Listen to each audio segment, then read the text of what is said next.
23 years old. She's biomedical and public health researcher and advisory board member at UNDP-YLP. She gives local and global leadership mentorship and motivational talks. She mentored over 3,200 youth all over the world. She's a founder of Mahay, an initiative to erase illiteracy among street children in Lebanon. She's a founder of Recipient, which aims to enhance the quality of educational services for Palestinian refugees in Lebanon, and many more achievements. So let's put our hands together to trainer Mariam Mohammad.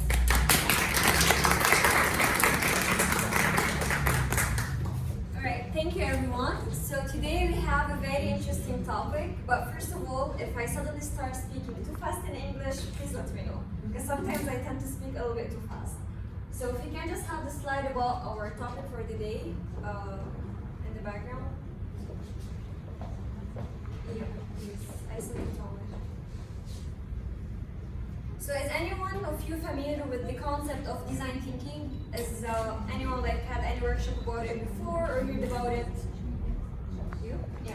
We had a workshop last year with design thinking. And taught us about different tools we can use to organize our thoughts and to make actions simpler and easier to achieve. Yes, 100%. So often when we have these ideas in our head, I want to start my own business, my own NGO or initiative, it's just a little bit too confusing to put them down and actually do the action. So design thinking, what makes it very important, it helps you organize your ideas and thoughts to actually become an action and the plan for you to implement. So, yeah, take your time, it's okay. Alright, so before we start, I'd like this training to be interactive and for you to actually implement whatever you have in your head. So would I have any volunteers that have an idea in their head so they can walk with me throughout the presentation implementing? Who's the courageous one here? What do we do? So basically, if you have an idea, whether it was a social enterprise or a business or anything, I'm gonna actually explain the concept and we're gonna reflect it back on your idea. Would you like to go? Sure. Yes, okay, one picture. Yeah. Yeah, take your Okay. So Mona, yes, champion for the day. Thank you. Come on, give her a round of applause. Alright, awesome. So we're gonna start with the very first step of design thinking. So it's actually a very simple 6-step for you to go from an idea to actually an action. So start with empathizing. So when someone say empathize, what's the first thing that comes to your mind? Oh, true. Anyone else? Put yourself in their shoes. Bravo. Something else. I'm empathizing with you. What does that mean? Feelings, exactly. So let's say whenever you want to do anything, I want to do a business. Let's say I want to come to Lebanon and sell them a pen that costs around $15. Would anyone actually buy my pen? Maybe. If they have a lot of money, if their income is in fresh dollars, maybe. But most of the Lebanese population, would they be interested in this product? No. Did I empathize that we have a dollar crisis in the country? No. Did I understand where they're coming from? Sorry, should I answer? Yeah, no. So here comes the empathizing phase. You want to go out to your target audience, to your target community, or your target market and empathize with them. And what I mean by empathizing is to interview them. So I'm going to give 2 different examples, one in the business field and one in the community field. So I'm going to give the example of my initiative because usually it's the easiest so I can walk you up. So I saw the street children. I always wondered why they are in the streets, why they're not in schools, and why they are forced to work. But I never really understood what's the cause behind it. And I had this idea in my head, I want to be their hero, I want to educate them, give them classes in Arabic and English. But I remember the first day, we gathered those children and tried to give them classes. One of the volunteers got hit by a chair in her back. Here I stood up, like, what's happening? I'm here to help you. Why are you? They were so rude to us, they were hostile, and they really couldn't understand. So for me, I went with all the process, but I skipped empathize. So when I sat down and I talked with them, all of the NGOs that used to work with these children, they used to help them then leave. And this will create such a trauma on the child. They lost their respect and they lost the trust with any other NGOs. So whenever someone tried to approach them, they were like, no, we don't want this. This is the importance of empathizing. You'll be understanding who you'll be working with. What do they need? What will make it work? And what's the X factor that I need? Going more forward to the business aspect. Let me think about something that we use over there. Bolt or Uber. What's special about Bolt when it first came up? Cheaper. Bravo. So how did they know that the Lebanese population wants something cheaper? Crisis. Crisis. What else? Inflation. Low salaries. Exactly. So they empathize with their target market. The Lebanese people cannot afford Uber anymore. It's way too expensive. And they introduced even the motorcycle, which I'm sure a lot of people now are using. Why did they introduce the motorcycle as well? It's much cheaper than anything getting their Eurovolt. This is the importance of empathizing. So how would you do it? You do it by conducting interviews, going out there and talking to your target market or target audience or target community. And you seek stories. You want to get to know them. Because when you don't seek stories, it's actually as if you're coming up from a top-bottom approach, which we are living in. In Lebanon, they come with us with these policies, with these rules, with these regulations, and does any of the Lebanese population actually want it? No. So always coming from a bottom-up approach, with the people, by the people, and for the people. Here we're gonna transition to our second step, but before that, can you tell me more about an idea that you had that you want to implement? Yes. So I Yes. have this business, which is basically doing presentations for school and university students, but they're actually creative and nice, and people would students would love to learn more instead of boring old PowerPoint presentations. Okay. But the thing is, I don't know how to market it.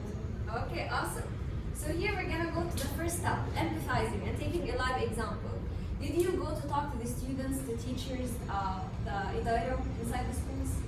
Did you ever do this? My target audience is university students. University students. Did you talk to any of university students, professors, and also the president of the university or the official staffing?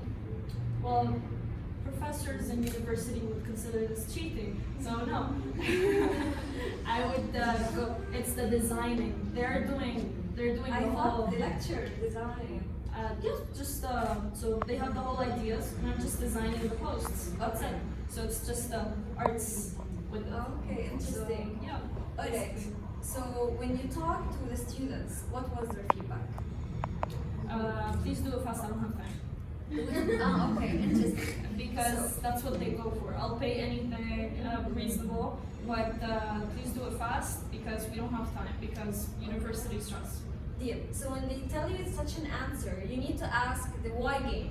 The why game, whenever someone tells you anything, please just keep asking why. Why do they don't have time? Because they're procrastinating. Why they're procrastinating? Because Lebanon. This is what Lebanese people do because, well, most people are afraid of failure. Most people are afraid of, getting low grades. Okay. So this is why they procrastinate. Or ADHD, for example. Alright, so her answer, what I love to call, is something that we're gonna love as well. I learned this in the States, called the balcony and the dance floor. So what's the balcony and what's the dance floor? Usually, whenever we're gonna take any decision, we're the people standing up on the balcony and looking down at the dance floor. We see people dancing, having fun, enjoying their time. This is what we are seeing. But actually, if you were on the dance floor, you're gonna understand maybe they are crying while they're dancing. Maybe they're just trying to release the stress. Maybe they're depressed. So usually whenever we think about anything, so now she's on the balcony. She's saying what she thinks. They like to procrastinate, the situation of the country, etc. But actually, if you kept asking them why and you went to the dance floor with them, you'll be able to understand what's actually leading to this.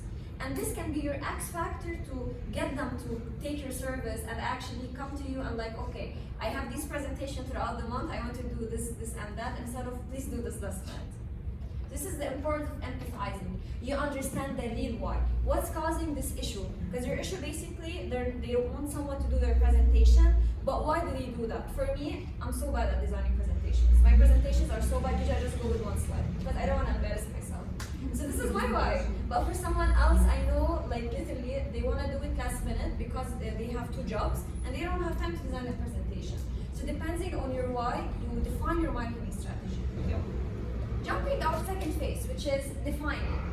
So here, we went out there, we knew the story, we knew what's happening. So now I want to define my problem. So first of all, we go, I want to eradicate education. I want to solve hunger. I want to create job opportunities. This is so wide. So how can you do that? So you need to be as specific as possible. Here we go to defining. So what is defining? Is actually defining what's the problem I want to take, and it should be human-centered. Your product will be sold to humans, most probably, unless you're working in technology field. Sometimes it's not. If you're working with a community, with an NGO, with a social enterprise, your actual target audience will be your humans, the market. So try to narrow or specify your problem as much as possible, because it actually will result in something that is actually defining the need of your population. So how do we define? We reframe and create a human-centered problem statement. We identify meaningful surprises and tension, and we get insights. And if you notice, all of these terminologies, they go into empathizing. I can never know what's the real problem, the real need, the need issue, without me being out there. And something so important in business, especially when you have competition, is for you to understand the pain point of your market and the pain point of your audience. So if I have this competition, and I know, let's say I know Uber, if you cancel on the driver, you have to pay a fee. And sometimes they don't allow you to pay it on the next ride. This is something that I hate. So I have to put a credit card information. So a pain point for me as a customer and pain point for Uber, they force this policy, which lead in them losing a lot of customers. So both, what they do, if you cancel, there is no charge. So everyone will shift to both. This is how you understand this kind of stuff. So we went here from empathizing, and based on the website, we defined the problem or the need of our target audience. So if you want to go to defining, try to define the problem of the students in a bit specific way. Take it in one context, one university that you're familiar with. For example, Biomedical University, they give their, I'll be very specific, they give their dentistry students courses that are not medical, they're just ethical, but it is very broad and they have to be very specific in them, yet they have other medical things to study or work on, so they can't. But yeah. She did an amazing job. She went from them not having time to work on, they have those dentistry courses and they have those ethical courses that is not that important, and they want to target those. So you, exactly. So you did customer segmentation. She targeted a very specific customer segment. So you're gonna go to those students, those are a very open target market to you. You don't have time, it's okay, come to me, I'll do this for you. So here how you narrow it down. You cut it down on those tiny pieces and you focus. And this is how you actually get your customers. Because now you know, okay, you definitely need me, I'm gonna come to you. See how things are going? So now shifting to part 3, which is ideate. I did the empathizing, I knew what's the issue. Now I have to brainstorm. This is, I think, it's most of the fun part. The most important rule about ideation, it's 2. It's your baby. When someone gives you feedback, don't go and beat them up. The first time I came up with my business idea, when someone used to give me any kind of feedback, I used to get angry, like, it's amazing, why are you judging it? Don't do this to me. I believe in my idea. So everyone used to give me feedback, I used to get very anxious, I used to get very angry. Please don't give me this feedback. It's my baby, I created it from scratch, I don't want anyone to touch it. But this is wrong. The feedback that people give you, they are standing up from the balcony and the dance floor perspective. They are seeing stuff that you're not seeing, or they are feeling stuff that you never felt before. So this is why it's important when you do ideation to share it with people. It's a big no-no, someone will steal my idea. No one will be able to implement the same idea as you because they don't have the same knowledge, the same passion, the same motivation, the same team, the same information. I can go on and on. No one can replicate your idea unless they stole all the material that you have for some reason. Other than that, it's almost impossible. So when you go and people give you feedback, trust me, your idea will be from here all the way up. Because you're gonna have so much diverse perspective. And I think almost all of you have been to a diverse audience from different cultures, religions, or languages. You notice how much you learn from those people. And same thing for your idea grows from these people. The second most important concept is something that is misunderstood, especially here in Lebanon, is innovation. Can someone tell me what is innovation? Innovative. Sorry. Yeah, we're answering. Creativity. Creativity. What else? build something new. Build something new. What else? Solve the problem. So usually when someone say innovation, the first thing that comes to mind, I'm gonna come up with this idea from this outer space that no one heard about it before. I want to shake the ground. And this is wrong. Innovation is actually introducing something new in what sense? In Lebanon, we have so much NGOs working on the same issue, right? On hunger, on poverty, on whatever issue. But each one of them is working and they're successful. So there is no innovation in the Lebanese way between them, but actually the innovation, each one of them is focusing on one aspect of the problem. This is giving food, this is giving money, this is teaching people how to cook, this is doing this. So innovation, when you're targeting the problem in a different perspective, it can be the same idea as someone else, but you're adding one extra thing to it, literally one extra factor. So if you have this idea and someone tells you, oh, someone else have it, when someone wanted to come up with Bolt, did someone came, yeah, there's Uber, there's Karim, did that stop them? No. They thought, well, how can I make it special? I decrease the prices and introduce motorcycle. Good to go. So please, when you do ideation, don't let anyone tell you your idea is stupid. Don't let anyone tell you it's already there. If it's already there, read about it and think, how can I make it better? What can I introduce more to add the value to it? So for your ideation, you're gonna brainstorm radical ideas. Radical ideas doesn't mean something out of space. Radical ideas mean something in you that you are working on pre-existing ideas. Second, build on other ideas, very crucial. And thirdly, suspend the judgment. If someone judges you, don't take it personally. They're trying to help you. Even if they were hostile, just don't interact with them. It's a waste of your time and don't step down to their level. It's trying to be like demotivating. Here's something I'd love to talk about. It's a little bit out of design thinking, but I think it's very crucial for everyone to know. It's the community assist. We all know the examples of the water cup, half full, half empty. So I'm going to give you a very beautiful example. Nigeria. Is anyone familiar with the Nigerian context? They're poor. They don't have the resources. The corruption is even higher than Lebanon. So whenever someone say Nigeria, the first thing comes to my mind, there is no resources. But when you go to community access, no matter where to go, to the poorest area in the world, there is access. It can be people knowledge, it can be people actions, it can be the people the way that they think. So whenever you want to implement any kind of project, go analyze your community access. What is the community access in this community? So let's say you want to implement a project related to youth. This organization is an access to you. Basma and Zaytuna is an access to you. Maybe the cafe that they have a space in which you can collaborate with is an access. When I started Mahay, I didn't have any funding with me. I collaborated with Makhzoumi, they gave me a space. I went to libraries, literally door by door. I asked them for donations. They used to give me some A4 papers and pencils, and I did my project. I paid zero money, and I got volunteers.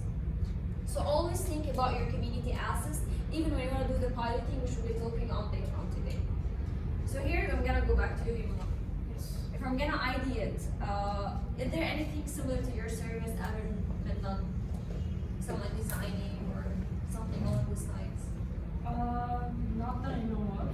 They do have that, but it is very expensive compared to my races.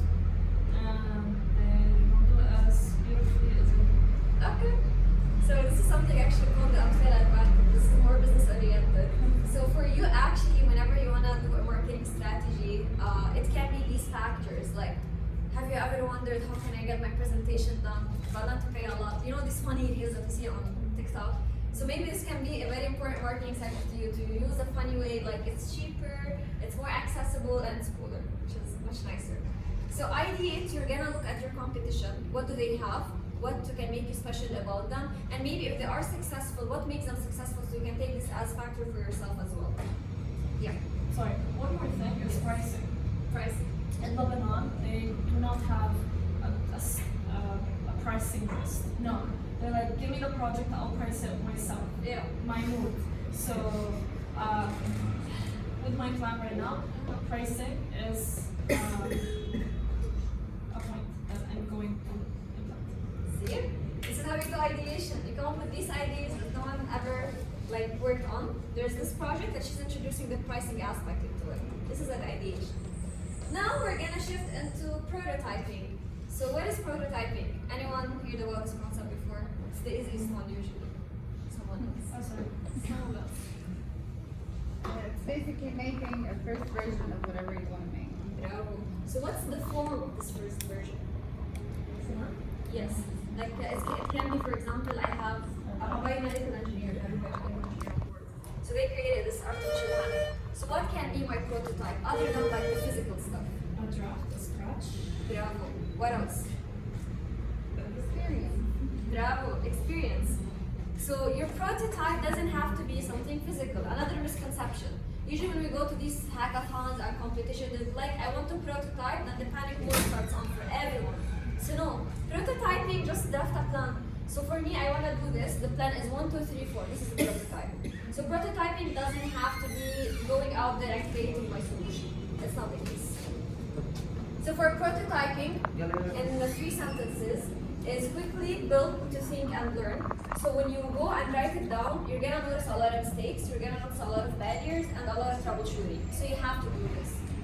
You have to role play to understand the context and the key features. So here, all in all, we go back to empathizing. I'm doing this plan, so I'm gonna put myself in their shoes. So I'm looking at my plan. What's the missing aspects? What I really focus on specifically in there? And finally, create objects and experiences. So based on the experiences, the feedback, the stories, I'm creating my prototype. So your prototype, it's very easy, very simple. So it can be, what's your prototype? That's my prototype. Yeah.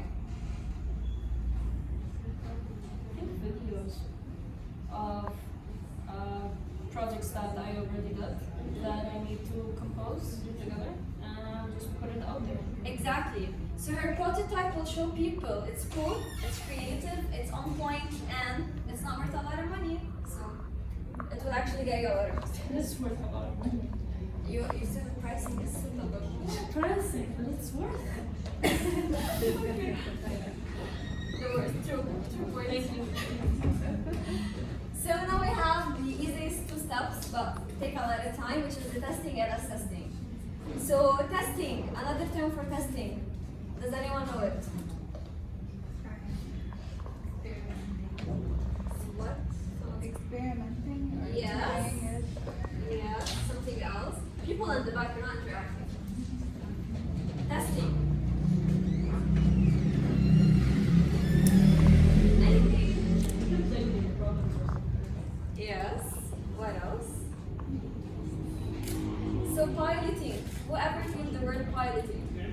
So we hear it a lot in the business world. Pilot. So you're testing when you're gonna actually test if your product is feasible for your market. And this is, I think, one of the most crucial steps. Because in Mahay, if I didn't go and implement my project, I never knew that the kid has trust issues. So even if I knew by empathizing, I wouldn't know how severe it is. They can tell me I don't trust people. I'll be like, okay, yeah, I'll do some exercises, this will be good. But actually, it took me 4 weeks for me to build trust instead of like a week. So this is the importance of testing. Testing, you're gonna test with customer to refine your solution, gather data, give deeper empathy, and embrace failure. So I'm gonna do another example with you. We're gonna pretend I'm a customer, and I have this biology presentation, and it's around 50 slides because I'll be giving a talk. Wow. Yeah, it's a lot. But when you're gonna have my project done? By when? I need to have it by next week, by the way. Do you have the information? Yeah, I have everything prepared, so you just have to do the design. Do you have a sketch or plan in your head? No. I'm so bad at design. You're so bad at designing. Do you have any idea of how your project wants you want your project to be? No, as long as it's not boring, I'm fine with it. You're fine with anything. Do you want something animated, something non-animated? No, I don't like animation. You don't like animation. Do you want something that is more to reality or? You're wasting my time. Why you don't have a checklist to give it to me? So I would just tell you what I want and I'm gonna give it back to you. Do you think this is better for my time and your time as well? It's much better. See? This is when we do testing. She went to the customer got bored from the questions. I got bored easily. So if she have a checklist prepared, I'll be like, tick, tick, tick, take it for. Usually what we should in the business of it didn't start as designing, it started as reports and all of that. And usually it's they text me, hey, I have this project. I send them the first message, hey, how's it going? I hope all's good. Please answer these questions. Paper, blah, blah, blah, blah, blah, blah, blah. Yeah, so this is, I think, part of it, but it's not as you said, so thank you. So yeah, this is the testing. When you do testing, you actually notice what your customers like. And a lot of students doesn't have time, as they said. So maybe just having everything prepared ahead okay, thank you for being interested in our service. Please answer these questions, so we'll know how to go from there. As simple as that. So testing, every time you go do piloting or every time you do testing, you're gonna learn something new. So when you do the official launching, it's gonna be successful. You're all familiar also with the beta version of the applications. So they do this, it's a testing phase. So they can know what's the mistake, the gaming as well. For everything they do this testing or piloting phase. And finally the assessment or the evaluation. So after you do either of these steps, after testing, you're gonna have something called indicators of success, the key metrics. So let's say in my testing, I was aiming 60% of my target customers to take this service. But my key metric instead I have 40%. Is my project successful? No. How can I increase it? So basically the assessing is guideline for evaluation, project work critically, openly giving, receiving feedback, integrating the feedback. So all the feedback I got from my customers, from my community, from the work that I do, from the surveys, from whatever the stuff I was doing, to be integrated back to my original project, and this is it, I'll be ready to success. In a nutshell, whenever you want to think about anything, you have to go throughout this process. Because I think you know the importance of each one of these steps. If I don't do empathizing, I can do ideate. I can do define. If I can't define, I can't ideate, and vice versa. So if you ever have an idea, try to go through this way, and you're gonna find yourself, you're very specific, you're targeting what you want, at the same time, it'll be much easier to plan and implement.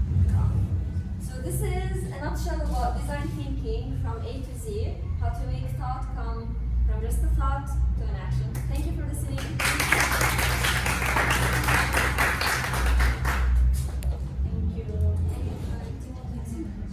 Yes, if anyone have questions and answers, Are you still having those things?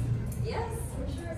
Now we're targeting health literacy actually, because the situation of the country with COVID, cholera, so we're shifting a bit more into health literacy. Very interesting. Thank you.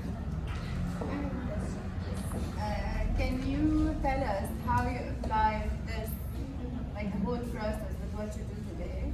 With the work that I'm doing? Yes. Okay, would you like social entrepreneurship example or community? Because I have both. Whatever one you want. Okay, go with Mahay because I love people. Biased. Alright, empathizing. So, how it started, anyone that knows me, I really hate seeing someone suffering. It used to really trigger me to see people on the streets eating from trash or just a lot of issues that we see in our community. So I always had the empathy in me, and it was a really high level of empathy, and I want to do something. So I had these questions in my mind, but I never knew I should go out there to ask. So after I knew what is design thinking, the first thing I did to the children, I asked them, what do you want me to offer to you? What would you like? Other than the money, of course. The first answer always is the money. So I asked them, would you like to be educated? They told me yes. A lot of them, they were in schools in Syria, but didn't have the opportunity here to be in Europe. So from there, I asked them if I gave you math, Arabic, and English classes, just the basics, and I gave you some art classes. And sometimes from time to time, we're gonna watch Tom and Jerry. Would you like that? They're like, yes, we want this. So from here, I did a mini form of empathizing because I didn't actually go into details. I didn't study the whole context. I didn't check what was their experience with other NGOs. How were they treated at streets? How their parents are actually treating them. I skipped all of these factors, which were very important to me. I went to defining. So from there, I noticed a lot of them would like to be educated, but they can't go to school because school are from 8 until like 2 p.m. They have to work on the street. It's a lot of time, so they can't actually go to school. It's not part of my solution. So what can I do instead? I can teach them the simple skills that they need, how to read and write. So I defined the problem from going back to school and getting the education to give them just the basic skill of education, which is reading and writing. So yes, I defined my problem. Ideate. What can I do? So literacy can be in the form of a play. You don't have to sit a child and give them literacy class. You can make a play with the audience and actors and everything, and you can teach them how to read and write. You can actually create games. There's so many ways. So for me, the best way with the volunteers that I have, because all of us had background in education, and some of them were psychologists, we're actually giving them literacy classes but in an interactive way. So I sat down, I put down a plan, I started ideating, I asked the children on the street, I asked people from psychology, and I asked people as well from educational backgrounds. So the prototyping just me writing down the plan. So I'm gonna stress on the customer why. The amount of issues that I faced was unbelievable. Does all of you speak Arabic here? No. So I'm gonna give an Arabic and an English example. حرف الحاء ها. So both the letter W. So we were teaching them letter by letter, and I said the letter W, and one of the volunteers gave an example wall. Then the whole children, they froze. They literally froze in their seat, and they looked so traumatized. And for me, I just stared at them, what happened? Like, they were happy, they were interactive, and suddenly they froze. So this word actually triggered the trauma in them, and I wasn't aware of that. And for me, thank God I had a psychologist on board, but I triggered such a PTSD in them, it scared me as well. So this is the importance of testing. I never thought I should have a psychologist on board. Like, by mistake, we had one of the volunteers that day being a psychologist, but imagine if I didn't have an expert on board. What the kind of issues I would create with those children. This is the importance of testing. You'll understand what they suffer from, especially if you're working with traumatized communities. Another thing I learned from testing, other than building the trust, is actually the working hours of these children, because they like in the past before the crisis, each child used to make around $200 a day. And $200 a day, even like imagine each child making $200, then we have around 5,000. So imagine the income that the mafia is having. So I can't go in a way, make the mafia know what they're doing and actually harm those children, because a lot of them are not getting food at home if they're not getting this amount of money. This is the part of testing in your products, whatever it was, business or social. The evaluation, so I noticed at first I didn't have any art classes, so they wanted art. A lot of them recommended Tom and Jerry. So this is when the evaluation came in. The evaluation came in the form of my work, me evaluating it, and sitting with them asking them what they want more. So this is the process of design thinking, and when you apply it, trust me, your idea will be elevated because you're targeting a lot of aspects. Yes. So what about money? Like, at what point in the process do you apply for funding? Yes, so at first I didn't apply for funding because I was really excited to just implement and I utilize my community assets. But later on, yes, you can apply for donations from the US Embassy. They have a lot of grants and donations. You can collaborate with UN agencies. So there's a lot of funding out there, but you need someone who's knows the process of applying for donors and funding. It's a very long process. So you're saying you do it after your project is up and running, because I think with a lot of projects, before, like, you need the money before you start the project. You can't start the project without any money. Yes. So do you do it after you prototype? Like, Okay.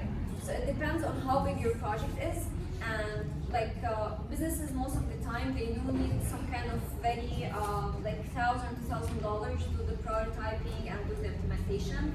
But always try to make it small scale. So for this, I'm going to give you my business example. So my business idea, actually, it's an app in which if you're having a medical crisis, heart attack or stroke or whatever, I'll connect you with a first aid provider near you, like 5 minutes by walking. So for me, I couldn't pilot it on a city. I need someone to create the app and whatever.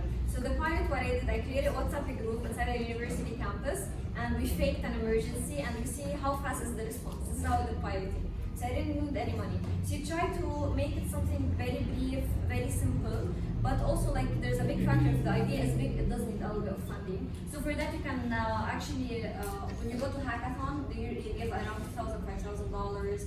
Meditech, they have this kind of competition. You get this seed funding, and throughout for you to get the funding, you'll be doing the planning phase and everything in detail.